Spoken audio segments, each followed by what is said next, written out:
The reason a man who shoved a pregnant woman on a train wet himself the next day. My name is Reiko. I am 38 years old. I am 9 months pregnant. The baby is growing well, but because of my age, I am not in perfect condition. That day was my last day at work before maternity leave. I had something I could not miss, so I got on a crowded rush hour train. My stomach began to tighten, and I broke out in a cold sweat.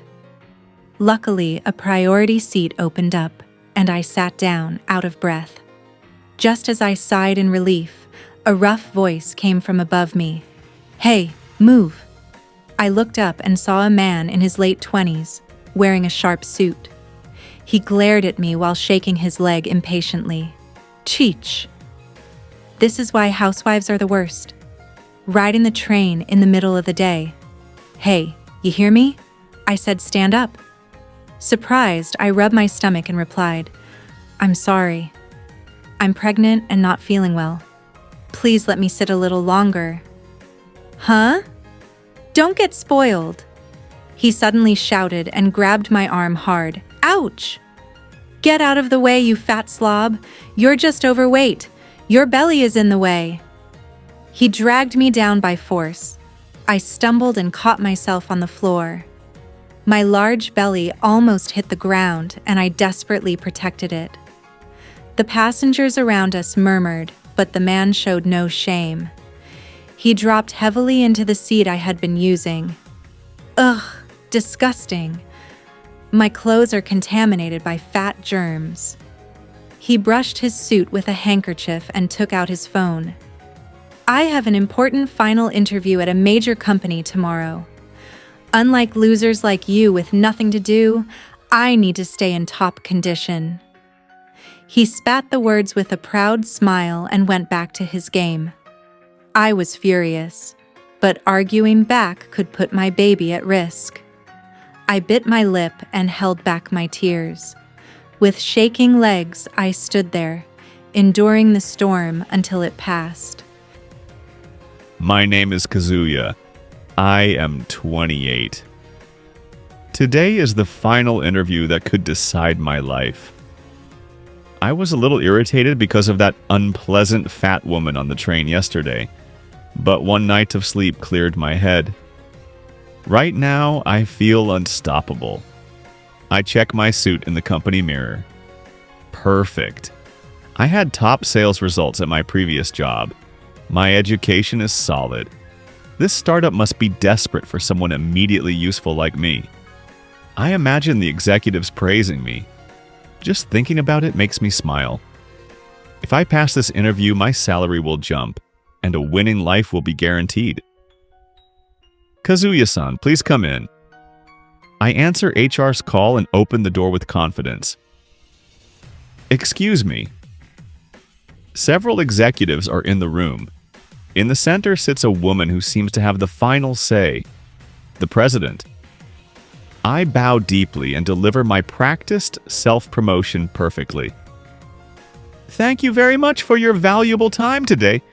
I truly agree with your company's philosophy and am ready to devote myself completely. A flawless speech. Now praise me. I lift my face with a big smile. Then our eyes meet. Huh? The president is staring at me. Her face looks familiar. Little makeup, casual clothes, and a full figure. No way. A flashback hits me. Yesterday's train, the fat woman I dragged away, the pregnant woman I called in the way. This can't be real. She just looks similar. She must be someone else.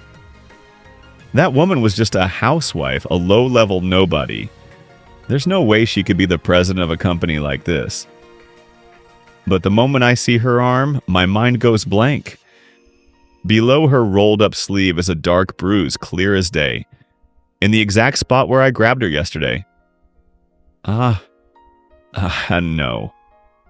My heart pounds. Cold sweat won't stop. My legs begin to shake. The woman in front of me smiles. It is not a warm, kind smile. It looks like the smile of death. It's over. I hear my brilliant future crumbling down with a loud crash. About yesterday. Is your condition all set now? At my words, the man jumped up as if shocked. Ha! You looked very energetic on the train yesterday. If you had the strength to drag a pregnant woman to the floor, maybe you can carry boxes for our company? I rolled up my jacket sleeve. There, a dark bruise remained. The mark where he grabbed me yesterday. The HR director and the executives beside me gasped. They stared at the man as if he were filth. President, that injury, was it him? I nodded quietly. No, that's not true. It's a mistake. The wrong person. My wife was sick and I was stressed. The man babbled, desperately throwing out excuses. No excuses, please. You said it yourself. Get out of the way, you fat slob! I slowly stood up and showed him my large belly. I am not fat. I am the president of this company. The one you look down on as low class. His knees began to shake violently. I didn't know. I never imagined you were the president. Please forgive me. Please. He dropped to his knees and pressed his forehead to the floor. If I don't get this job, my life is over. I already quit my last company and I have debts. I'll do anything, even lick your shoes. Please, hire me. With all pride thrown away, the man cried and screamed. Yesterday's arrogance was gone. He was nothing but a pitiful shell. I looked down at him coldly. You may have ability, but someone who crushes the weak and hurts others for personal convenience is not needed at this company. I was about to tell him, you are not hired. That was when it happened. No.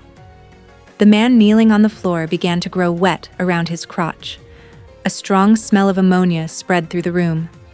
Overwhelmed by fear and despair, the grown man had wet himself in public. Ugh! The HR director frowned and covered his nose. The man's face turned bright red. Crying and sniffling, he desperately tried to hide his wet pants. I'm sorry.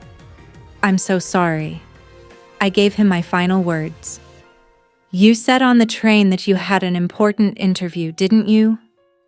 I'm afraid that interview ended the moment you got on that train. Leave at once. This is not a place for you.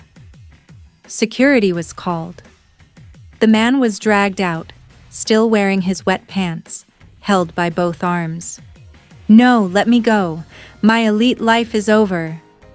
His pitiful screams echoed down the hallway. That was the last trace he left in this company. After that, the incident on the train turned out to have been filmed by other passengers and quickly spread on social media. As the man who assaulted a pregnant woman, his face and name were exposed. He could no longer find a new job or even walk freely in public.